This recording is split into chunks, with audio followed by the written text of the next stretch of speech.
A gas turbine operates by drawing in fresh air, then compressing it to a higher pressure through its axial flow compressor. Next, fuel is added to the compressed air and burned, which raises the energy level. This high-pressure, high-temperature air is then sent to an expansion turbine, where the gas energy is converted to the mechanical energy of a rotating shaft.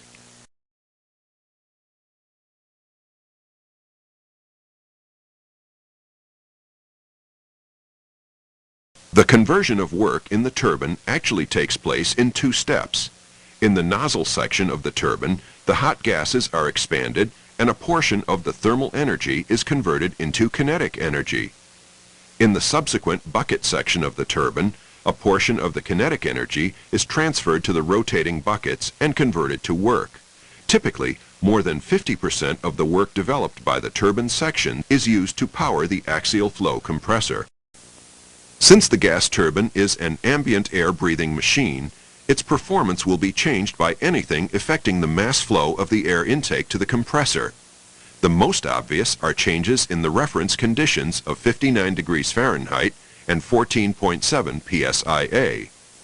Depending on the unit's cycle parameters and component efficiencies, ambient temperature will affect the air mass flow, which in turn will change output, heat consumption, heat rate, and exhaust flow. When burning lower heating value fuels, turbine mass flow is increased because more fuel and air are required. This drives up the compressor pressure ratio, eventually encroaching on the compressor surge limit.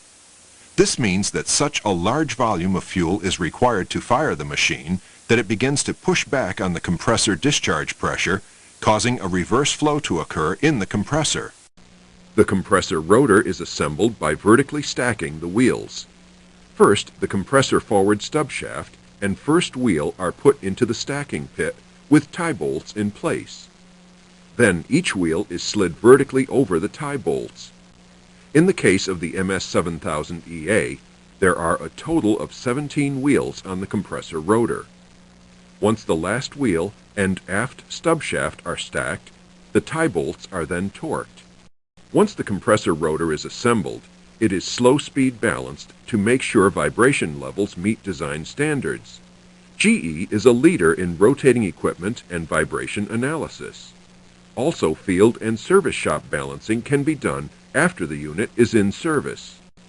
The first step of the assembly of installing the first stage buckets to the turbine wheel is to insert the radial locking pin into the locking bucket dovetail. The first bucket is installed in the counterclockwise adjoining dovetail slot and is held in place with a D key. The remainder of the buckets are installed in this fashion, working around the wheel counterclockwise.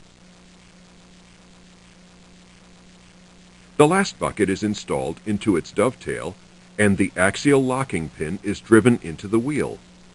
This pushes the radial locking pin up to hold the last bucket in place. All the buckets are now locked onto the turbine wheel. Before the second and third stage buckets are installed, twist locks are put in place. Then the buckets are installed as a 360-degree ring. The ring is worked into the wheel gradually due to the interlocking Z-lock. Once they are installed, the twist locks are rotated to lock them in place. GE is a leader in rotating equipment and vibration analysis. Once the casings are on, the combustion system is installed.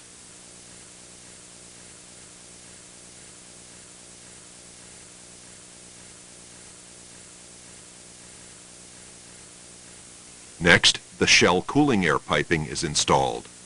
Air comes from off-base blowers to facilitate shell cooling in the turbine and exhaust casings. Then the inlet plenum is installed. After this, the exhaust plenum is put in place.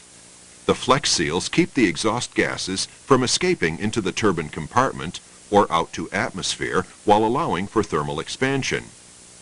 Finally, the compressor bleed valves are installed. These are operational during startup and shutdown to protect the unit from surge. The number 1 bearing is installed in the inlet casing, and the number 2 and number 3 bearings and housings are placed into their respective casings. The lower half is put in first. Then the upper half of the bearings and housings are installed. Then the bearings are aligned with the casings installed.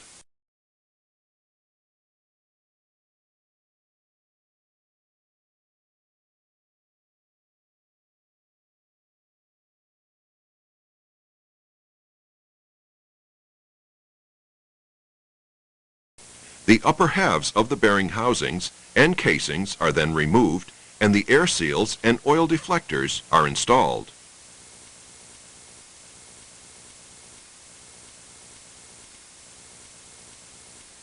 The final step is the installation of the rotor and the upper halves of the bearing housings and casings.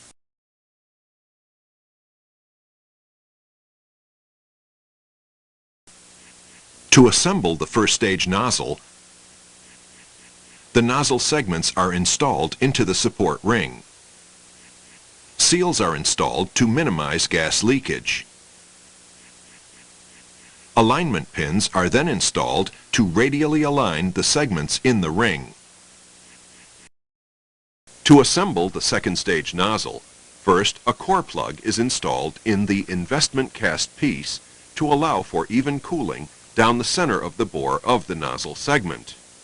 The diaphragm section is then attached and a pin is installed for nozzle to diaphragm alignment. Wheel space cooling tubes and plugs are installed in the diaphragm. The third stage nozzle is similar to the second stage nozzle, but it is not forced air cooled, so there is no core plug and there are no cooling tubes. The assembly of the combustion system begins with the transition piece bolted to the first stage nozzle on its aft end and supported by the bullhorn bracket on its forward end. Next, the combustion casing is bolted onto the combustion wrapper.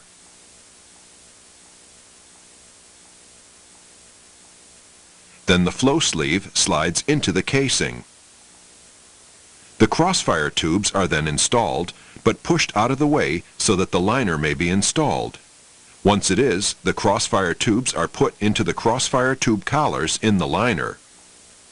Retaining clips keep the crossfire tubes in place. Next, the combustion can cover is bolted onto the combustion casing.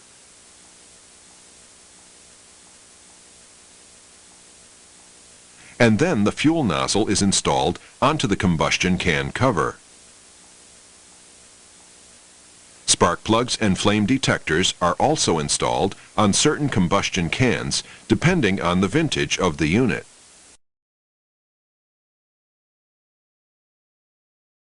As you know, the upper halves of the casings are removed to allow for internal component installation.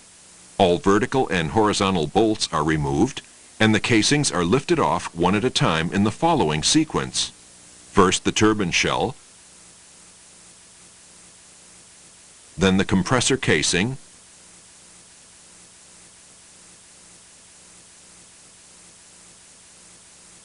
then the inlet casing,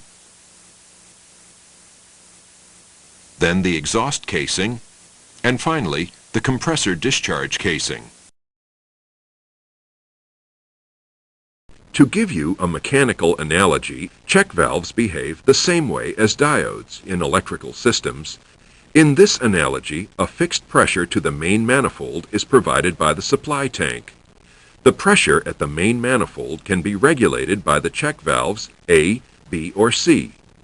For example, the pressure at point 1 is considered constant at 20 psi.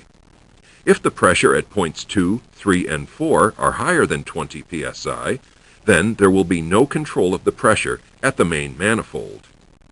If the pressure at point 2 decreases to 18 psi, and the pressure at points 3 and 4 remain the same, then the pressure at the manifold will be brought down to 18 psi, and system A is controlling. As the operating conditions change, the pressure requirements at points 3 and 4 change. As the pressure, say, at point 3 drops below 18 psi, for example 17 psi, the manifold pressure will be brought down to 17 psi, causing check valves A and C to close, and check valve B to open. Therefore, system B is now controlling. The startup control loop controls the rate of fuel addition for several reasons: to establish flame in the combustors, to control the acceleration rate, and to control the rate of temperature change. Acceleration of the turbine rotor must be controlled so as not to exceed the allowable forces on the rotor. Exceeding the limit can cause heavy damage to the rotor. During startup, the airflow rates are low. If there is too much fuel added to the combustors while there isn't enough air, temperatures could get dangerously high, potentially damaging internal hardware. And high fluctuations in temperature can reduce the life of the internal hardware. Different materials heat at different rates, so the rate of temperature change must be limited at approximately 5 degrees per second. The electronic overspeed protection function is performed as shown here. The turbine speed signal derived from the magnetic pickup sensors is compared to an overspeed set point. When the turbine speed signal exceeds the set point, the overspeed trip signal is transmitted to the master protective circuit to shut down the turbine. An electrical overspeed trip message will be displayed. The fuel gas pressure transducer has a DC voltage output directly proportional to pressure input in PSIG. This transducer provides the control system with a feedback signal for the operational fuel gas pressure, or P2 pressure, between the stop speed ratio and gas control valves.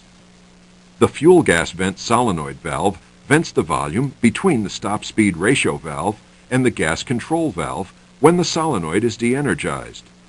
This valve is closed during operation. When it is open, it ensures that during the shutdown period, fuel gas pressure will not build up between the stop speed ratio valve and that no fuel gas will leak past the closed gas control valve. Welcome to the Help menu. Selecting any button will show information about its function. The Help menu button will return you to this screen. When you are finished, the Exit Help button will return you to the course. This yellow band is the button highlight. It is used to recommend a logical path through the course. The suggested path is highly recommended for first-time users. Between which 2 points in the Brayton cycle is the pressure constant and the volume of the hot gases increasing? Sorry, your choice is incorrect. In a 4-cycle reciprocating engine, within which cycle is pressure at its highest? Good, you are correct.